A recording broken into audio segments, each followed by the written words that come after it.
You can start whenever you like. Phone on silent. So whenever you're ready to end, whenever you're ready to start, you're ready to end, you talk to this camera. And So when I'm ready to start? Yeah, whenever you're ready to start, telling them like, hey, welcome to. Got you. I'm like 2 seconds. I mean, like two more questions. Is this in the camera? No. You're fine.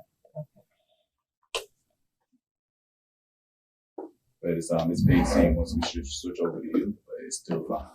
It's a good declaration. All right.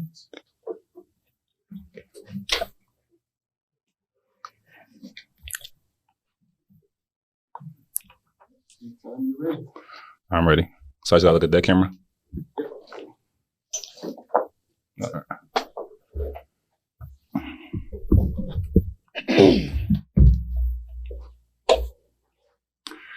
How y'all doing? I'm tuned into another episode of Red Close Podcast. I'm your host, Rashawn Bellinger. Thank you for giving me another listen. You guys tapped in the last episode, and I appreciate all the support and all the likes and all the follows. This week we come here with a new person. Let me introduce her. Her name is Yashika Tate Smith.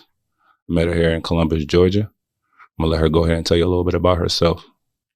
What it do, Philly? How you doing today? Tay? I'm good. Thank you for having me on today. Man, no problem. I'm here to talk about your organization, Youth in Action. Yes, so... But hold on. But before we get into that, let me know about Yashika Tate Smith first.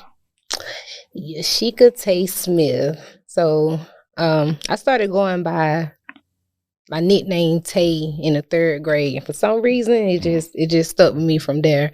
But who I am as a person, I'm a giving person, God fearing. That's right. I'm just a person that feels like I'm supposed to be here to connect everything together. That's who Tay is. That's who Tay is. Where you from? Backtown, Macon, Georgia. Macon, Georgia. From. Okay, country girl. All right, we met when I first moved out here in Columbus, the YMCA. We met through the game of basketball. You have an interesting story about the game of basketball we shared, but I'd like to share it with the viewers. Yeah. So tell me a little bit about your basketball upbringing. Started playing ball around the age 8. I really didn't know ball was my thing for real until my mom kept pushing me. There was times that I wanted to give up, but my mom seen something in me that I didn't see in myself. And I've had my ups and downs with ball, but I started at the age 8, played on different co-ed teams, middle school, high school, and ended up playing college basketball. I graduated from Columbus State. Your mom was your first coach? She wasn't my first. Okay. She was my second coach. Who was your first coach? My first coach. Sorry, I can't remember the name of my first coach, but I started at North Macon Gym, Macon Recreational Gym. Okay. Well, what's the high school you went to? Rutland High School. Tell me about your high school career. 2009. Okay. Tell me about your high school career. I was all 4 years. I was the leading scorer all 4 years, you got buckets. Yeah, but I like how this story have a twist to it too. But I was the star player of my team for a while, along with some of my other teammates. We ended up winning my senior year. We was the It's all right. Tongue tied. Take your time. Take your time. We ended up winning the Elite 8, and we ended up playing for the state championship at the Coliseum, but we ended up losing by 10 points. Okay. Got down into the championship.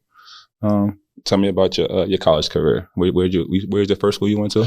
My first college was Middle Georgia College, and I'm glad we can talk about this because, like I said, I was a star player in high school. And freshman year of college, I was a walk-on. So for me, a person that was in the media in high school, always in the paper, to get to college and realize like, oh, you thought it was good. You was good. Right. So that kind of humbled me. Never was I cocky, but it still just showed me like you got a lot of work to do. Right. So that was my first college. I left there because I couldn't ride the bench no more. And my mind was either you play basketball or you just don't go to school at all. So I made up in my mind, I didn't even have school in my mind at all. Then I got a call that summer from Central Georgia Tech, the athletic director there. Told me he heard about me and he wanted me to come play on the team. And like I said, Central Georgia Tech is from Macon and I'm from Macon. So Mactown, right? Yeah. So we didn't, Central Georgia Tech was a technical school, technical college. So no one knew about basketball. So I got a call from the athletic director and he wanted to speak to my mom because my mom like, nah, Central Georgia Tech ain't got no basketball team. You know, that's just a tech school because she went there for hair. So she talked to the athletic director and from there I ended up playing for Central Georgia Tech. You did that 2 years? You was there for 2 years? 1 year. Okay. So I did 1 year at Middle Georgia. Okay. 1 year at Central Georgia Tech. Okay. And then that next year, I was credit short. Wasn't focused, like I told you. Like I know about that. Yeah, you know. I know about that story being credit short. But just not being focused on my education, just thinking that ball was the way. So I was credit short from moving on to the next level playing my junior year. So I set out that year, but I couldn't just stay away from ball. So I was the manager for the men's team, hooping with the guys' basketball team, playing with the women basketball team. So I ended up getting a call from Columbus State. Now, Columbus State did want me in high school, but my SAT scores and stuff wasn't high enough. So, but by the grace of God, you got a second chance, right? Yeah, Coach Jay Sparks, like that's somebody that I gotta. If I could talk about Jay Sparks on this podcast the whole time, like that's what I'm gonna do because listen, you can tap into him right now. Because that's a person that he seen me in high school, wanted me in high school, told me when I go to junior college, told me what to do. It was my part that I wasn't doing what I was supposed to do. But he even told the athletic director at Central Georgia Tech about me. So that's how I got the call. Like I said, I was credit short from making my next move. Be eligible right away, right? Right. So, like I said, I was the manager of the men's team. And that next year, which was my junior year, Coach Sparks was no longer the coach at Columbus State, but he was the athletic director. Oh, wow. Yeah, so they had a new coach. Coach Sparks told the new coach about me. So that's how I ended up getting to Columbus State. And like I said, I got to give him all the praise because he could have gave up on me when I wasn't doing what I was supposed to be doing. Yeah. He could have just went on to somebody else, but he stayed in contact with me. Okay. Yeah. So how after being eligible for Columbus State, how was your career at Columbus State? So I came in Columbus State. I actually took one of the starters position, point guard position. So of course I'm like, oh, okay, I'm back in it because like I said, I was still working out with the men's team, still working out with the women's team at Central Georgia Tech. So I had to make sure that I was still always staying in shape. Although I didn't know my next move, I knew it was coming. Right. So when I got to Columbus State, I actually was good enough to take someone's spot the first semester. When the second semester came, back on the bench because I still didn't have what I needed. Or what I thought that what I had.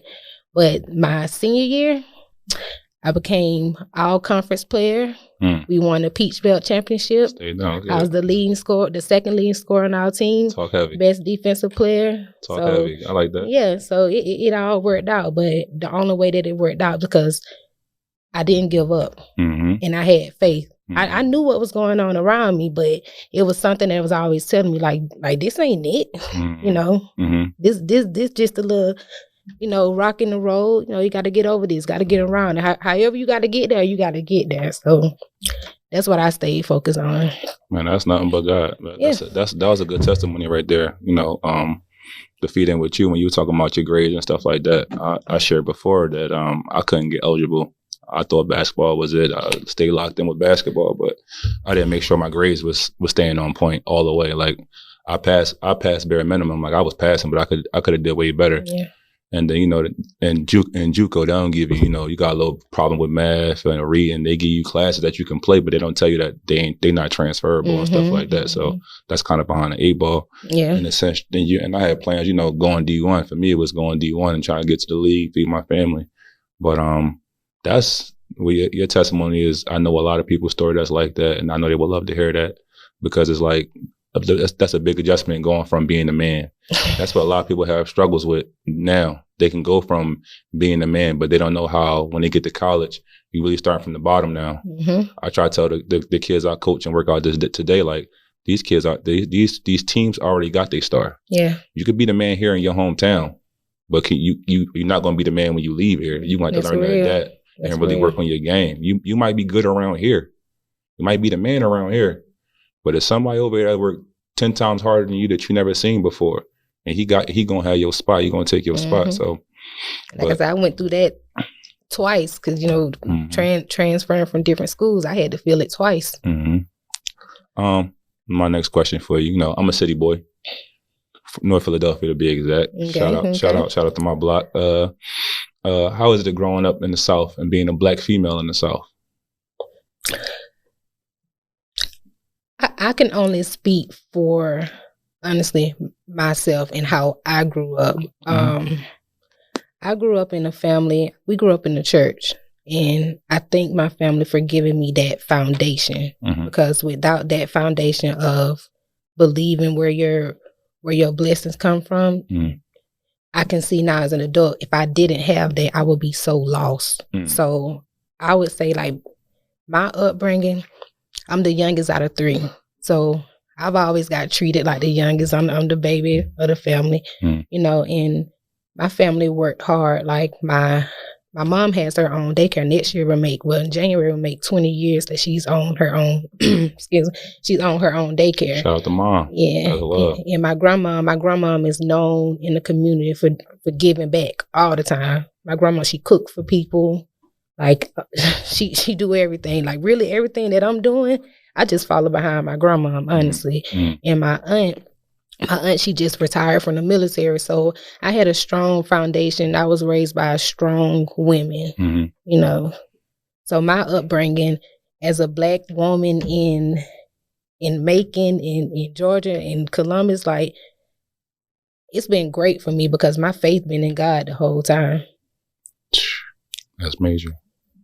When I see us, like I say, us up north, we joke about city, country, all that type of stuff. So we automatically thought, like, I know where I'm from, we automatically thought, like, racism everywhere. Like, you guys were, like, behind the 8 ball with certain things. Like, technology ran us up north, for sure. So we knew, like, coming down here, it was, like, super slow pace. We had to slow our whole body down, our whole life down. But, yeah, I used to, like, do, like, research, do, like, reading. I had family that lived down south, and it was like, you're not going to appreciate the South till you get older. Because, like, you're a city boy, or the city, we rip and run everything fast. But as you get older, like, the city not where it's going to be at. And me, like, 2 years ago, making the jump down here, and it was like, I miss all my friends. I do miss all my friends, but it's like, the city life ain't what it used to be. It is not what it's all cracked up to be for me. So, like, me moving down here, like, it slowed me down, but allowed me to focus on everything I wanted to do. Yeah. Like, I think, like, down here, like, definitely allows me to, like, I could do this, I could tap in, I got time. Yeah. Up north is just go each and every day. Each and every day is definitely a grind. It's like, and I don't want to say like it's like a rat race for sure up there, because it's like the whole object for us, we just thinking about, like, making it. Like, making money, making it however way we can, however way it may be. Like, that's what we look at it and for. But it's like, we don't take the time to get our foundation together. Like, you talking about your foundation was around church. Like, my mom kept us in the church. She kept me, even when she didn't go, the van came and got me. Yep, same here. Every Sunday, St. Martin's Lutheran Church. Shout out to Pastor Leonard. Every Sunday, shout out to Mr. Mauricio. He used to come drive our van for us, come get us. Rest in peace to him. But it was that instilled in me, even when, like, we all veer off the path. We're not perfect. But like you say, everything you just told me about the beginning part of your life, that's God's doing the whole time. Like, he put that man in your life to keep that eye on you, to give you that chance, that type of thing, So we all had those type of people in our lifetime, for sure. Well, you kind of just tapped into it a little bit about dealing with God. But I just want to know, what did all those adversities teach you that you're instilling in your life each and every day today?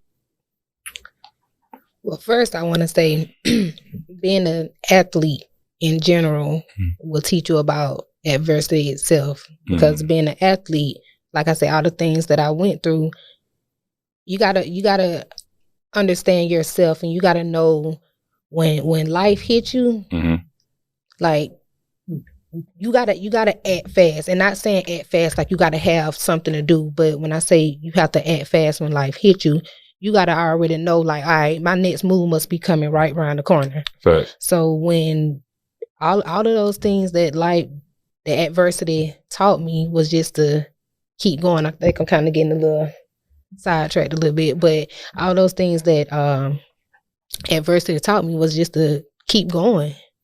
Keep going. Like I don't look at anything as a coincidence. I don't look at anything like, oh, like I got lucky. Like, nah. All of those rocks, like I needed all of that. Because if I didn't go through that, like how would I know how strong I am as a person? How would I know how to persevere if I don't come across those things like that? No, that's how I look at it. Like you said, like how your foundation was, that definitely played like a major part. Played one of the biggest parts in your life. You know what I'm saying? And being an athlete, that just shows how we deal with day-to-day life. Like how you said, adversity, bounce back. Every day is something different. Every day is something new. It ain't the same. And definitely no 2 days are really the same at all. Like at all. But I also definitely want to commend you. Thank you. That, for sure. Let's get into it. Let's talk about your organization. Yes. Youth in Action. Youth in Action, Family and Children Services. All right, tell our listeners about your organization. So this is my organization. My nonprofit is my baby. When I say it's my baby, I know we hear people saying that they brand, they business, they baby, but I say this because you got to understand, from being a athlete my whole life, I had to discover who I am without being an athlete. That's another one of my questions. And that part right there, because I always had the grind in me. Like I told you, everything that I went through, I knew not to stop. But once I was done playing college ball, like it really hit me like, okay, what's next? And I was working when I still was in school, I was working in a group home with female girls, with female teenagers. So in a group home, I realized, now my mom has a daycare. Like I said, it's almost 20 years, so I've always been around kids. But when I was working in the group home, I'm like, oh, these type of kids that people really giving up on, or that people judging or looking down on, for some reason, I'm connecting to them. You know, so like I said, I still was in school when I was working there, but I started realizing like I started having another passion. Like that same feeling that ball was giving me, I was having that feeling with going to work every day. So I'm like, well, this must be it. And from that feeling, I wanted to always work around kids. So within foster care, I just moved up on a scale with that. And so it got to a point I was working at this, like my third group home I was working night shift. I worked night shift for 5 years.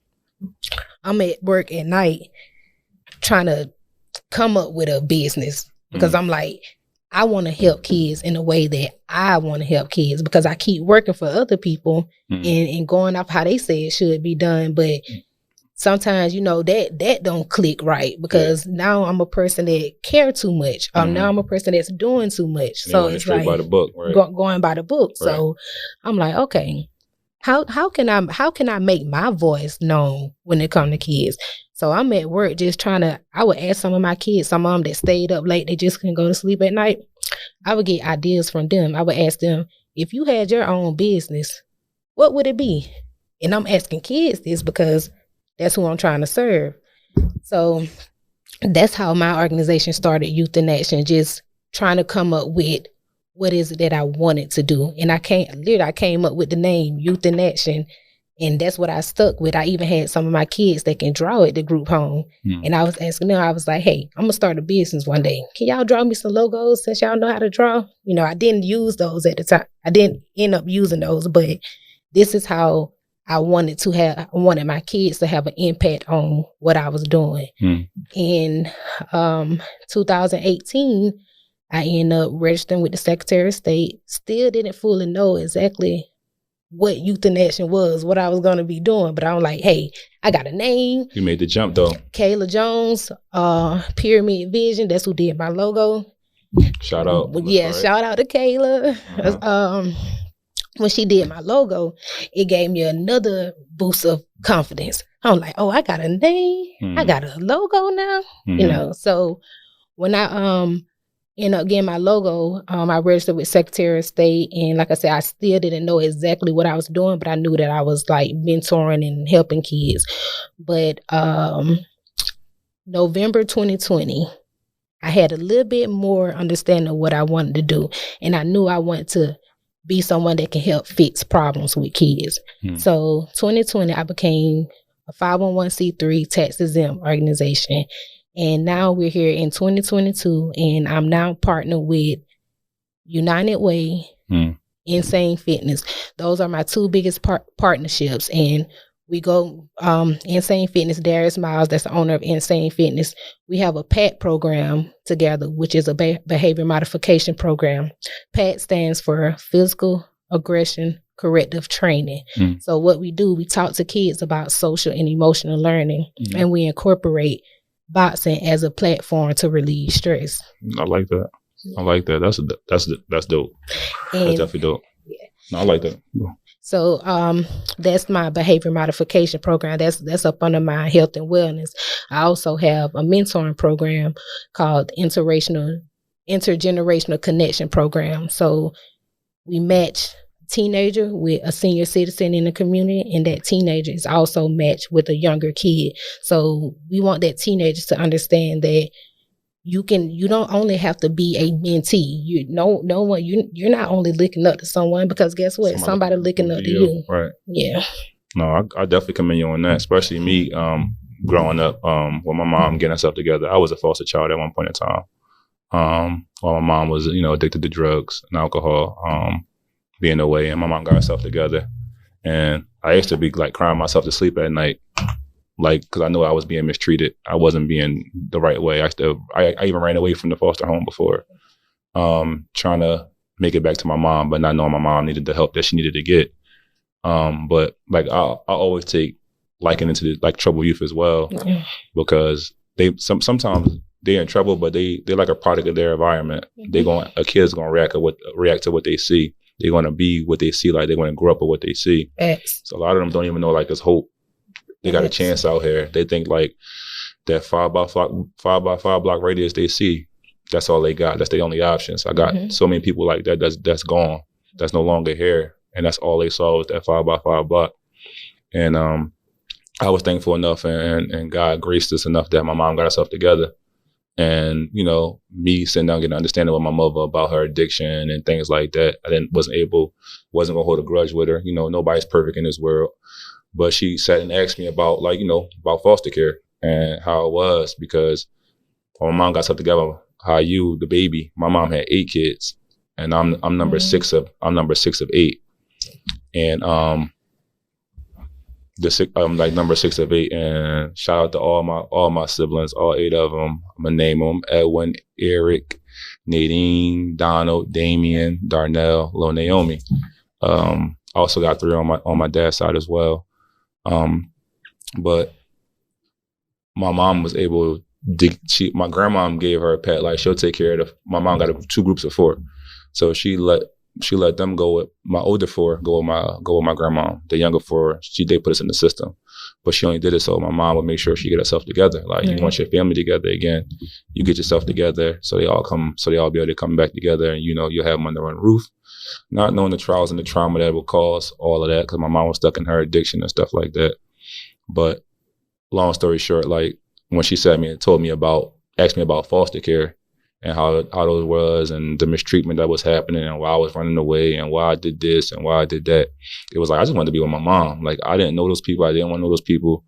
Regardless of whatever we was going through, even though what I thought was normal wasn't normal, it was to the fact that, man, I just wanted you and wanted nobody else but you, type of thing.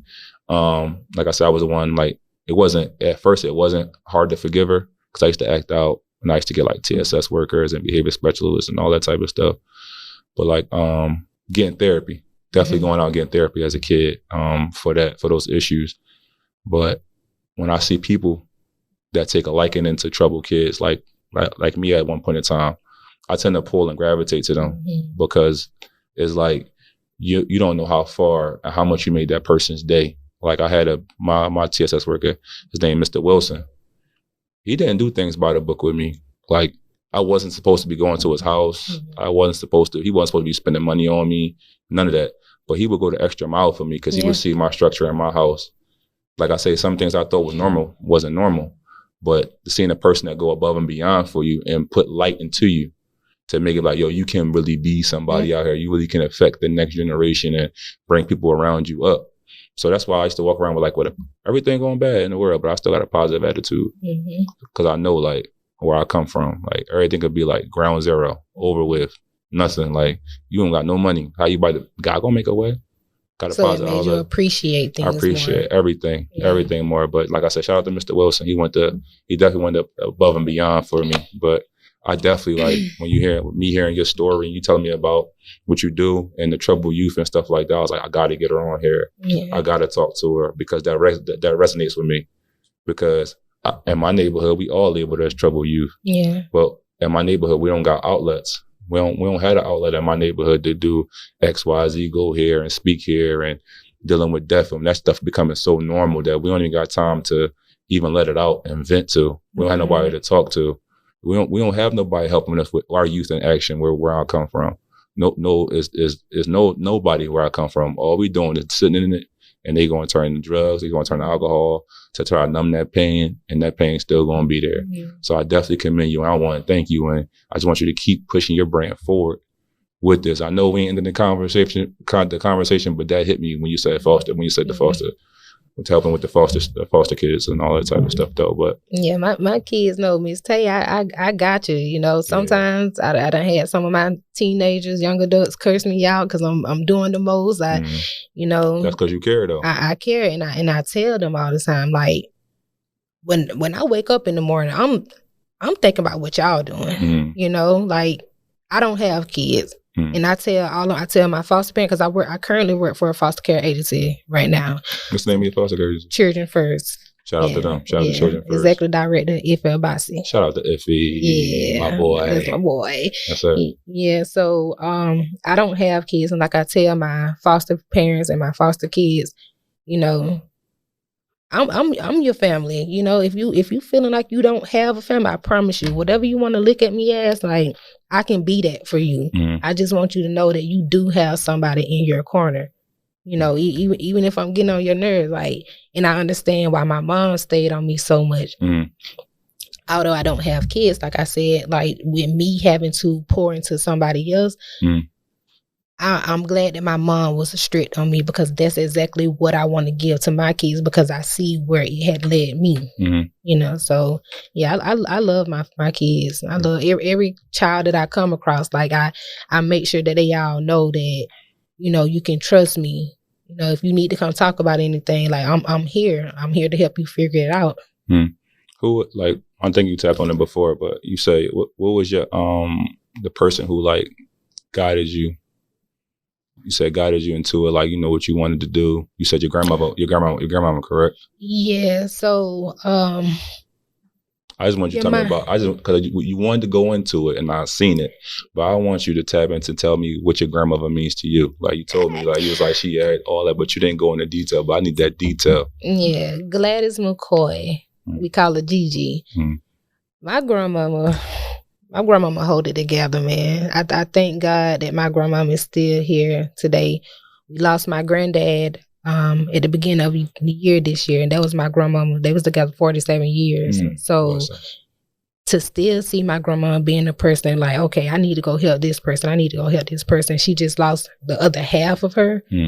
it just shows me how strong she is, and it makes me look at like, whoa, like that's my grandmama, you know. So if my grandmama can be that strong, like that's in me. And since I was little, like I was raised with my mom, my grandma, my granddad, and my aunt, sister, brother.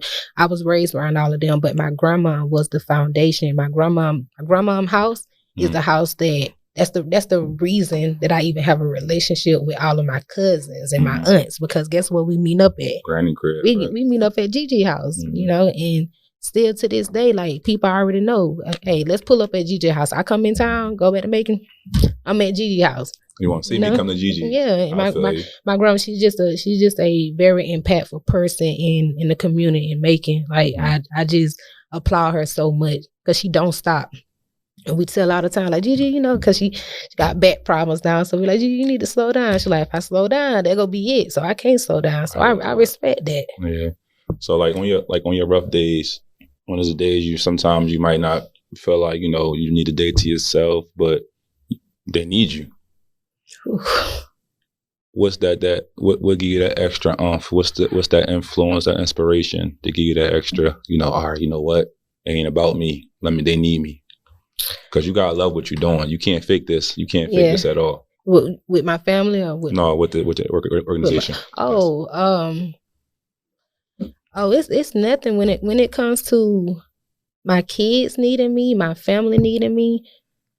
I don't know if it because I'm away from family. I'm the only one here in Columbus. I'm away from family and I don't have kids. So literally, like I treat my clients like my family.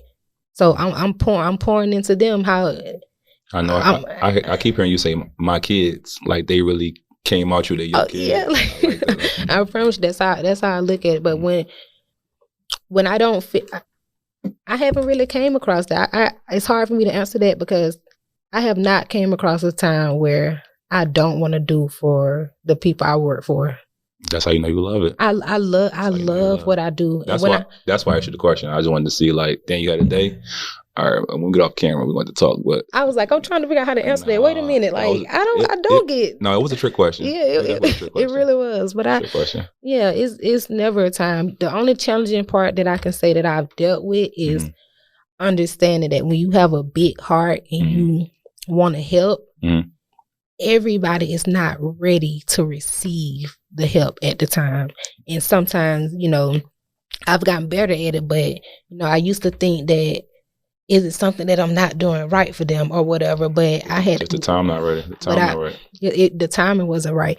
But I didn't understand that until I started understanding myself. I had to be real with myself. I had to understand, like, okay, you always trying to pour into other people. You always trying to fix everybody else, but what's up with you though? Talk about it, go ahead. You know, so talk about it, go ahead. You know, this year, 2022, this year has been a year of growth, a year of accountability. This year has really showed me that you have to love yourself before you can actually love anything you do. And I've always loved kids, like I told you, but this is why I think that God allowed me to have the partnerships in the community this year. Like I've had my organization since 2018. Right. Nothing was moving for me. But this year, when I understood who Tay is, it's like God was like, okay, you get it now. You understand that you got to do that work inside, so people on the outside can see who you really are. You know, more than an athlete. Yeah, I'm more than an athlete now. I told my because I just finished the league with Fort Bend. I'm still tapping into basketball here and there, but I just finished playing for Fort Bend and Coach Ace, Coach G. Shout out to my boys. But playing, I tapped in, like I said, with them. But I just told my Coach Ace, the other day. I was like, I sent them a text, and I was like, Coach, I hate to say this during season, but ball is not my number one priority no more.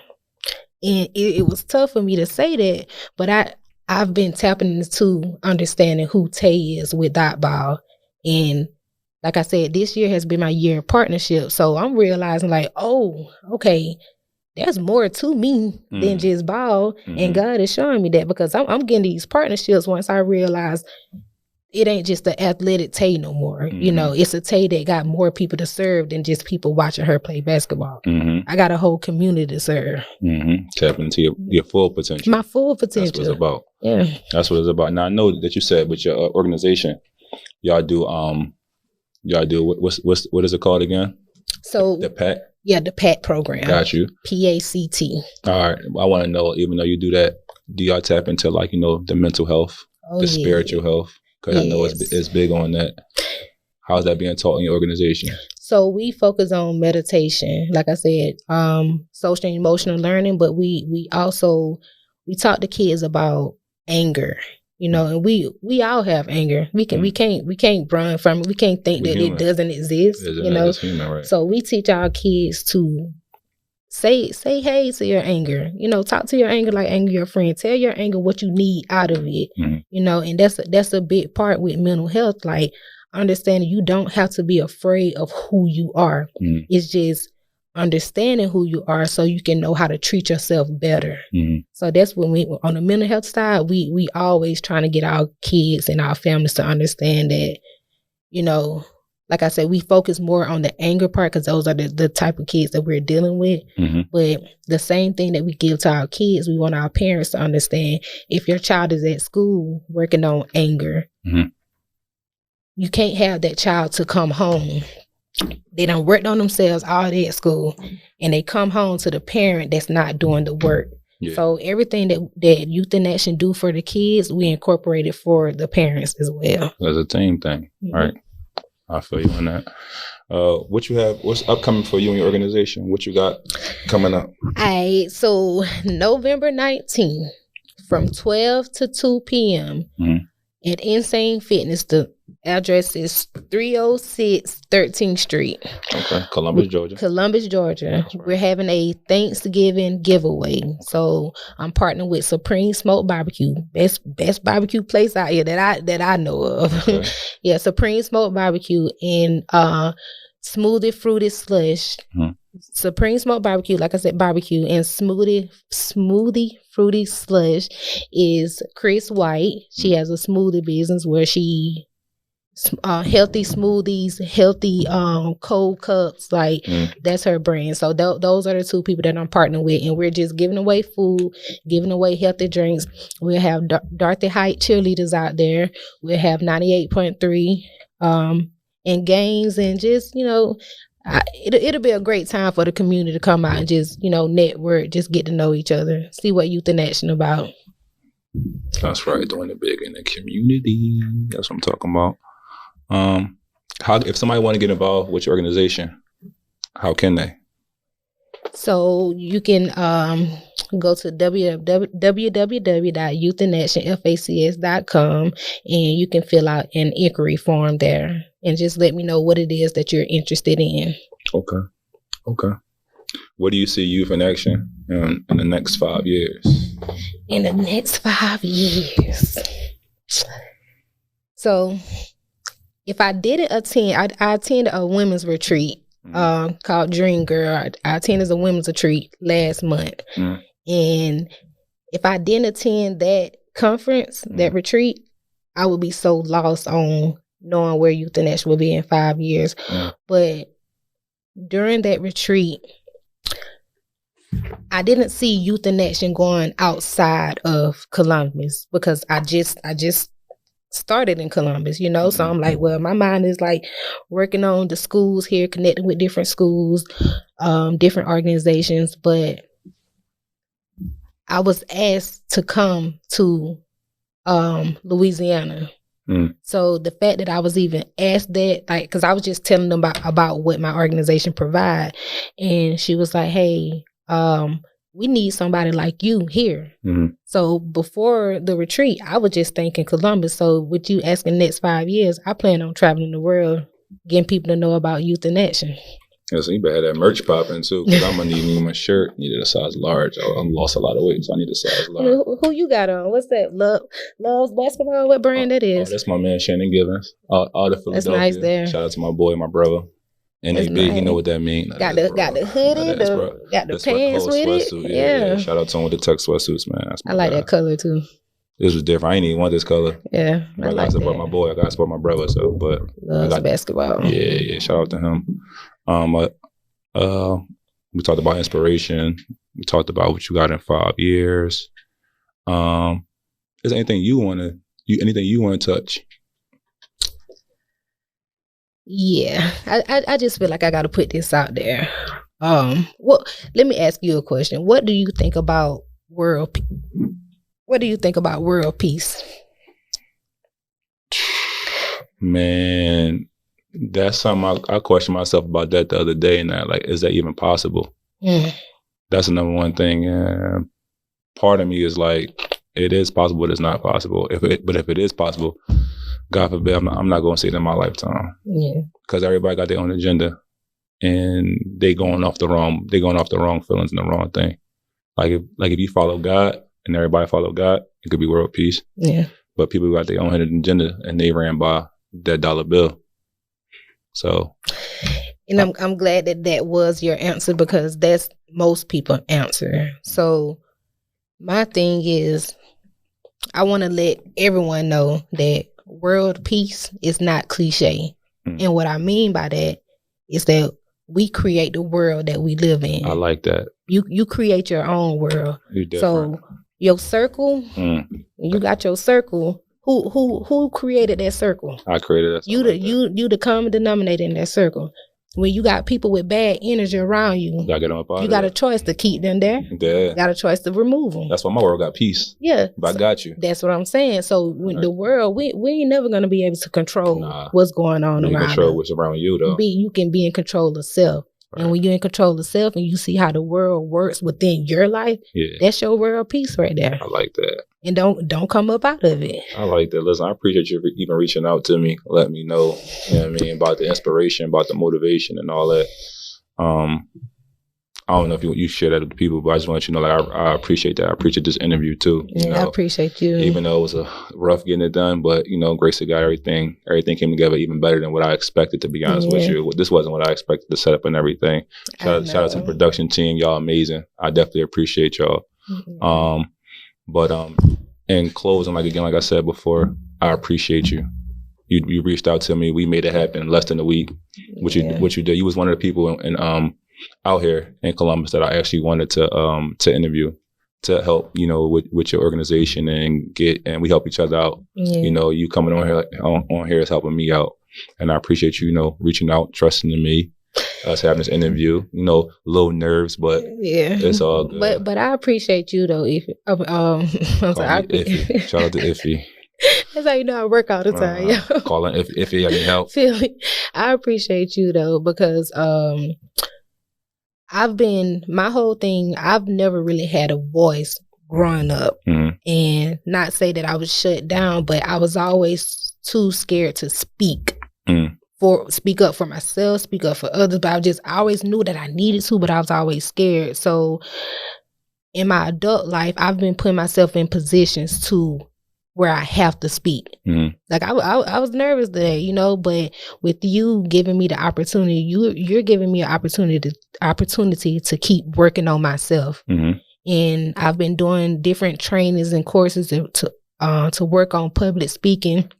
And when you asked me to be on the show today, I was like, oh God, like you really working on me. You really want me to do the internal work. So I couldn't say no, because all I seen was an opportunity for me to grow. So I appreciate you for just helping me grow. I see you speaking in front of thousands. You know what I mean? So especially with this, how I know you could take youth in action and take it across. Like I said, I definitely took a liking to it, dealing with the foster children and stuff like that and the troubled youth. So, your heart is in it. So I know it's for you. So I know it'll be genuine. I know it won't be nothing forced.